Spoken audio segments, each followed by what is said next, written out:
Hello everyone, welcome to my YouTube channel Tech Wisdom and welcome to this new tutorial video here. And in this video, I'm going to show you how to fix this process cannot access the file because it is being used by another process. So let's start the video. First of all, go to your search option and here search CMD. There is a command prompt and right click it here and select run as administrator.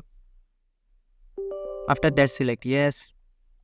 And here give the command net stop http and select enter, and all you have to do is just press the Y key and select enter.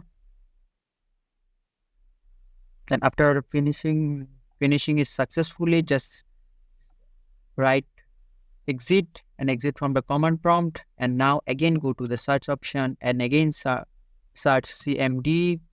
Again right click it here and select run as administrator. Select yes. And here type net